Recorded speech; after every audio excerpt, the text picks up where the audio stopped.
शुभ सकाळ तुम्हा सगळ्यांना. हा व्हिडिओ आहे रविवारचा म्हणजेच कालचा. सकाळची सुरुवात सुंदर अशा ढोकळ्यांनी केली. घरात ढोकळा बनवणं आणि तो परफेक्ट बनणं ह्याला काही वेगळीच मजा असते.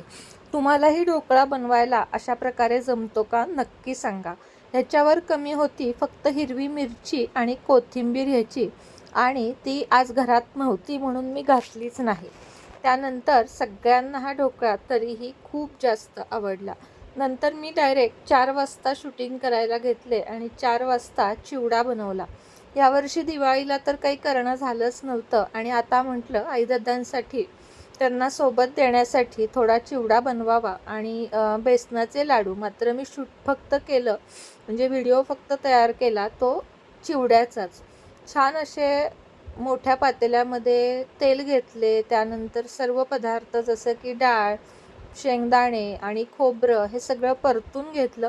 आणि थोडंसं काय चुकलं माझ्याकडून की हिंग मी गरम तेलामध्ये घातला, बाकी काही नाही. बाकी खूप सुंदर झाला चिवडा आणि काही त्याची टेस्ट नाही लागली वेगळी, पण मला असं करताना जाणवलं की आपण हिंग घालायला थोडी गडबड केली. थोडा उशिरा घालायला पाहिजे होता, म्हणजे सर्व साहित्य त्यात परतून घेतल्यानंतर घालायला पाहिजे होता. यानंतर फोडणी आपली जी असते ती थंड होऊन दिली आणि त्यामध्ये चिवडा मसाला घातला. रामबंधूंचा चिवडा मसाला. नसेल तर मी तिखट गोडा मसाला असा चिवडासुद्धा बनवते, पण जरा चिवडा मसाला असेल तर चिवड्याला जास्त छान टेस्ट येते. तिखट घातले, आपले तिखट पूड असते ना काश्मीरी, ती घातली आणि चिवड्याचा मसाला घातला. हे झाल्यानंतर उन्हात गरम केलेले पोहे पिशवीत भरून ठेवले होते सकाळीच. ऊन दिलं की थोडेसे पोहे असे कडक होतात, किंवा मग ऊन नसेल तुमच्याकडे तर आपण परतून पण घेऊ शकतो. पण मी ऊन देऊन पिशवीत भरून ठेवलेले होते ते पोहे मी यामध्ये घातले आणि थोडीशी पिठी साखर आम्ही घालतोच यामध्ये, कारण आंबट गोड चिवडा खूप छान लागतो. तिखट आंबट गोड असा. आमचूर पावडर पण असेल तरी घालू शकता, माझ्याकडे नव्हती. पिठी साखर आणि मीठ घातली आणि सर्व जिन्नस एकत्र करून घेतले. त्यानंतर थोडासा कलर कमी येत आहे असं वाटला म्हणून परत एकदा थोडे तेल घेतले, तापवले, त्यामध्ये हळद आणि तिखट घातले आणि पुन्हा एकदा चिवड्यामध्ये घातले. सर्व साहित्य एकत्र करून चिवडा चांगला हलवून घेतला, कारण हलवल्याशिवाय गरम असेपर्यंतच त्यामध्ये मीठ असेल किंवा आपली साखर किंवा मसाले असतील ते गरम असेपर्यंतच चांगले एकत्र होतात. नंतर मग काही त्याला जास्त चान्स नसतो. डाळ घालून घेतली, शेंगदाणे घालून घेतले आणि खोबऱ्याचे तुकडे, कढीपत्ता हे सर्व साहित्य एकत्र केल्यानंतर असा काहीसा सुंदर तिखट आणि चमचमीत चटपटीत असा चिवडा आपला तयार झाला. 1-2 किलोचा, 1 किलोचा हा चिवडा होता. आता पुढे व्हिडिओ बघा. श्री स्वामी समर्थ. तर छोट्या छोट्या 2 रेसिपी म्हणण्यापेक्षा ढोकळ्याची रेसिपी काही मी शेअर केली नाही आणि त्यानंतर चिवड्याची रेसिपी मी तुमच्याबरोबर शेअर केली. आईदादांसाठी चिवडा मला करायचा होता, चिवडा आणि बेसन लाडू त्यांना सोबत देण्यासाठी. तर ते करायचं होतं, पण त्यातल्या चिवड्याची रेसिपी मी जमेल अशी शेअर केली तुमच्याबरोबर. सगळं शूटिंग नाही जमत, तरी पण जेवढं घेता येईल तेवढं घेतलं. आणि त्यानंतर मग संध्याकाळी पावभाजी केली. म्हटलं ओळीनं जर रेसिपी दाखवत बसले तर मग त्यात काही अर्थ नाही, म्हणून म्हटलं आता तुमच्याशी थोड्याशा गप्पा माराव्यात आणि व्हिडिओचा शेवट करावा. तर काल रात्री चिवडा केला आणि तुम्हाला खोटं वाटेल की दिवाळीमध्ये मी चिवड्याचं साहित्य आणलं होतं आणि या वर्षीच्या आणि गेल्या वर्षीच्या दिवाळीला काही मूडच नव्हता, म्हणजे काही करण्याची इच्छाच नव्हती. कारण तुम्हाला सगळ्यांना माहिती आहे की नाही झालं माझ्याकडून. दिवाळीला मी फक्त लक्ष्मीपूजनसाठी अनारसे इतकंच केलं होतं, बाकी सगळं थोडं थोडं मुलांसाठी रेडीमेड आणलं होतं आणि लक्ष्मीपूजन केलं होतं. मात्र घरात खायला काही करावं नवीन अशा अजिबात मला या 2 वर्षात इच्छा होत नव्हती. पण आता मात्र खूप फ्रेश वाटत आहे, तब्येत सुद्धा आणि स्वयंपाक करायला सुद्धा. आणि काय एक तुम्हाला सांगते ना की आपल्या घराचं एक हेच वेगळं असतं, ऊर्जाच वेगळी असते असं म्हटलं तरी चालेल, की स्वतःहून काहीतरी करावंसं वाटतंय. सतत आपलं किचन, आपलं आपलं आपलं आपलं ही जी भावना आहे, ज्यांनी ज्यांनी रिसेंटली घर घेतलं असेल किंवा ज्यांना खूप कष्टातून प्रयत्नातून घर मिळालं असेल, ते सगळेजण माझ्याशी रिलेट करू शकता की काय भावना असतील माझ्या. खूप छान वाटतंय. म्हणजे भावना म्हणजे काय तर खूप छान वाटतंय.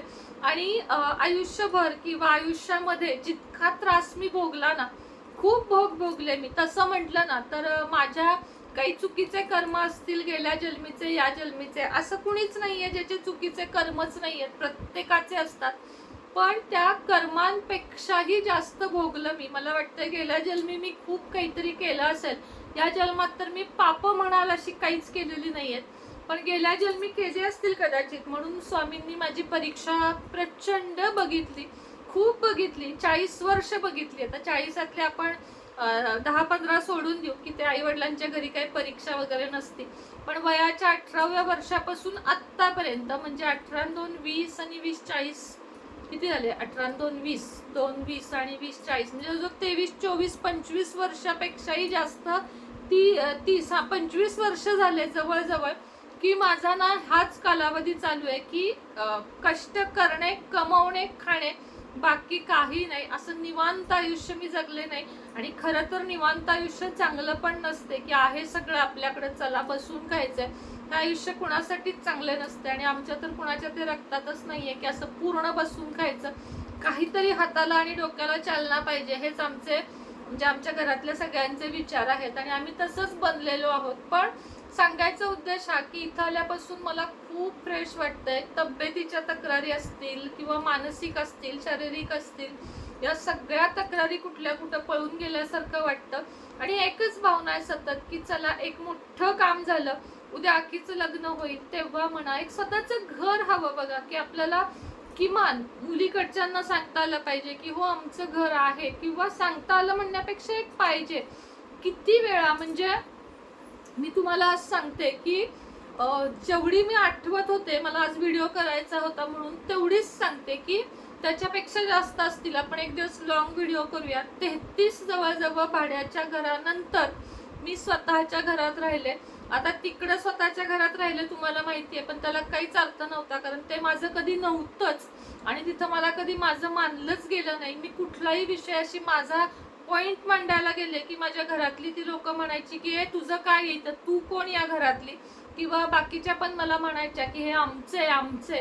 हेच मी ऐकत आली आहे. म्हणजे तेवढे एक 5-6 वर्ष जर मी म्हणीन की मी त्या घरात होते, तर तिथं पण मला स्वतःचं घर ही भावना कधी कुणी होऊन दिली नाही. त्यानंतर तिथनं पण आम्ही तुम्ही बघितलं भाड्याच्याच घरात चांगला बंगला घेतला होता, तिथं राहत होतो. आणि पुन्हा मग स्वप्नातलं घर एक बांधलं. आणि तिथून पण मी लगेच बाहेर पडले, तुम्हाला माहिती आहे, कारण आपल्याला त्या विषयावर बोलायचं नाहीये. तर असं आहे की माझी प्रचंड परीक्षेच्या कालावधीनंतर कुठंतरी हे सुखाचे दिवस मला लागले. म्हणजे 33 भाड्याच्या घरानंतर मी स्वतःच्या घरात आले फायनली. आपल्या स्वतःच्या. तुमचं माझं घर आहे, हे महाराजांचं घर आहे, हे कधीही विसरून चालणार नाही. आणि मला म्हणूनच मी तुम्हाला सांगते की या चॅनलला जरा पुढं न्या. तुमच्या हातात आहे, सगळ्यांच्या ऑडियन्सच्या हातात ना. एका रात्रीत आम्हाला इथून तिथं पोहोचवण्याची ताकद आहे तुमच्या सगळ्यांच्या हातात.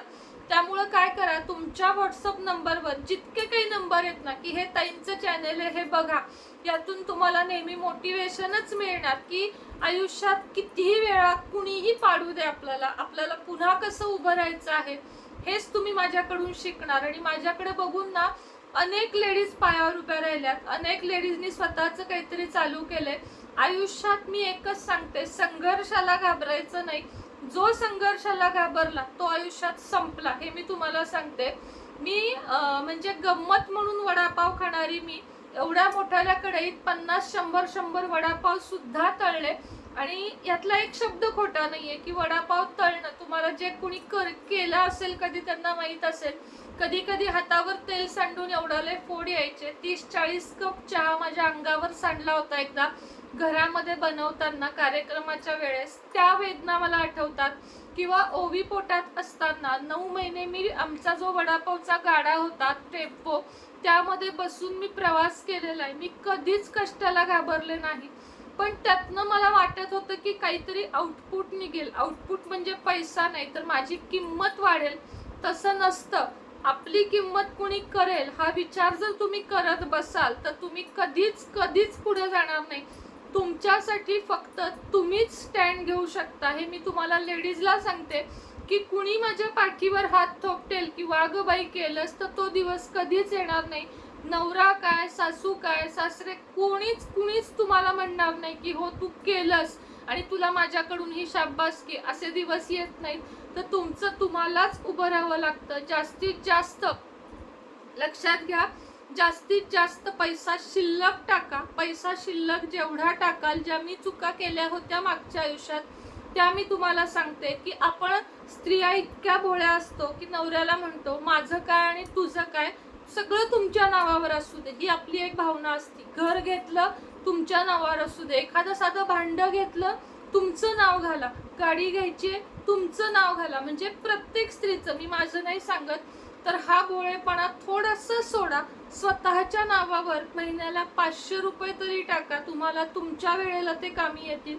आणि काहीतरी कमवा. नुसतं घरात बसणं, हाऊसवाईफला मोठी पदवी आहे, मला सगळं मान्य आहे की घरकाम हे घरकाम आहे आणि त्याला लाजायचं नसतं, किंवा हाऊसवाईफ बनणं सुद्धा खूप मोठं काम आहे. मी हाऊसवाईफला कधीही असं म्हणत नाही अरे काय करती घरात असती, नाही, कारण घरात सुद्धा खूप काम असतं. मी तर आता हे सगळं, मी वयाच्या ना 19-20व्या वर्षापासून घरकाम, नोकरी आणि हे सगळं बघितलेलं आहे. त्यामुळे मी माझ्या अनुभवाचे कळकळीचे बोल तुम्हाला सांगते की स्वतःचे पैसे कमवा, म्हणजे कमवाच. ते किती पण कमी असू दे, 500, 1000, 2000, 3000, 5000, कितीही कमी असू दे. तुम्ही ना आत्ता सुद्धा आपल्याकडे बघा उदबत्त्या आहेत विकायला, उदबत्त्यांमध्ये 40% मार्जिन असतं. तुम्ही सांगा मला ताई मला 100 उदबत्त्यांचे बॉक्स पाठवून द्या आणि ते तुम्ही विका. लाजायचं नाही कामाला. ही सगळी कामं मी केलेली आहेत, कधीच कामाला लाजायचं नाही. आजूबाजूच्या 4 जणांनी जरी तुमच्याकडून अगरबत्त्या घेतल्या तरी तुम्ही महिन्याला 4-5 हजार रुपये कमवू शकता छोट्या कामाला. किंवा मला कोण काय म्हणेल, मी हे काम कसं करू. तुम्ही कल्पना करा की मोठे मोठे बाजार असायचे सांगलीतले, शनिवारचा बाजार, सोमवारचा बाजार. सोमवारचा बाजार तर आमच्या गावामधला असायचा, संपूर्ण गाव माझ्या पुढं असायचं. तरीही मी कधीही लाजले नाही की मी हे काम करते आणि मला कोण काय म्हणेल, काही नाही. आपल्याला काम करायला लाजू नका. मला तुम्हाला यातनं हे सांगायचंय, स्वतःचे पैसे कमवा. नवऱ्यानं तुम्हाला 500 रुपये द्यावेत, 200 रुपये द्यावेत, घरी तुम्ही माहेरी चाललाय 1000 रुपये द्यावेत, या अपेक्षा सोडून द्या. कारण आपला पैसा तो आपला असतो. मी जेव्हा सातारला जायचे, जेव्हा मी फारशी काही, हे वडापाववरच सगळं असायचं ना, तेव्हा मला 200-300 रुपये पण मागावे लागायचे आणि ते पैसे घेऊन मी माझ्या माहेरी किंवा माझ्या बहिणीकडे जायचे, तेव्हा मला 10 रुपये पण खर्चायला स्वतःचे नसायचे. ते दिवस मला आठवतात. म्हणून मी तुम्हाला सांगते की तुमचे पैसे कमवा. कुठलंही काम, तुमचं शिक्षण नसेल, आता तुम्ही सांगा माझ्याकडे ज्या धुणं किंवा भांडी करायला ताई येतात, त्या महिन्याला 10-1000, 5-6 हजार कमवतात. स्वतःच्या मुलांची हौस, स्वतःची हौस स्वतः करतात. नसेल शिक्षण, साधं काम करा. कुठलंही काम हलकं नसतं. धुणं भांडी करणे सुद्धा हलकं काम नाहीये. कुठल्याच कामाला हलकं समजू नका. चोरी, लबाडी, लांडी हा शब्द आहे बरं का, किंवा काही घाणेरडं काम करायला नक्की 100 वेळा विचार करा, पण कष्ट करायला लाजू नका. कष्ट केल्यानं नेहमी चांगलं होतं आपलं. आपण बसून जेवढं राहू ना तेवढं आपल्याला विचार येतात डोक्यात, तेवढं आपलं जास्तीत जास्त वाईट होत जातं. तर अशा पद्धतीनं मी माझा पूर्ण जीवनाचा प्रवास एक दिवस तुम्हाला कधीतरी सांगेन. म्हणजे लग्न बिग्न नाही, ते संपलं आता विषय. बाकी स्ट्रगल जे म्हणतो ना आपण की पैशाला पैसा जोडण्यासाठी मी काय काय करते, काय काय करत आले, किंवा माझ्याकडून कोणत्या चुका झाल्या, तुमच्याकडून कोणत्या होऊन देऊ नका, हे सगळं तुम्हाला एखाद्या व्हिडिओमध्ये मी अवश्य सांगेन आणि तुम्ही तो व्हिडिओ नक्की पसंत कराल. पण आज मला तुम्हाला हे सांगायचं होतं की 33 भाड्याची घरं ही मला फक्त आठवत आहे. तर आपण हिशोब एक दिवस सगळे मिळून बसून काढू. तर त्यानंतर आपलं हे स्वतःचं घर झालं आहे आणि देवकृपेने आता ह्याच्यात सगळं चांगलंच होणार आहे, चांगलंच होत आहे. आणि अनुभव आले बरं का, भाडेकरू घरमालकीन हे कसं असतं. म्हणजे घरमालकीन आणि भाडेकरू हा आत्तापर्यंतचा माझा खूप सुंदर अनुभव होता. जिथं जिथं मी राहिले त्यांचे सगळ्यांचे फोन मला आजपर्यंत येतात. सगळ्यांशी माझे रिलेशन चांगले आहेत. पण आत्ता रिसेंटली मी जिथं राहते, मी तुम्हाला इथं आत्ता सांगू शकत नाही, पण माझ्या संपर्कातल्या लेडीजला मी सांगेन, इतका घाणेरडा अनुभव आलाय मला, इतका घाणेरडा की तो कुणालाही येऊ नये. त्यामुळे आता मला स्वतःच्या घरात खूप जास्त बरं वाटतंय, आनंद होतोय आणि सांगायला तुम्हाला आनंद वाटतो की आपल्या घरामध्ये खरंच एक उभारी येते सगळ्याच गोष्टींसाठी. तर चला, गप्पा फार होत आहेत. श्री स्वामी समर्थ.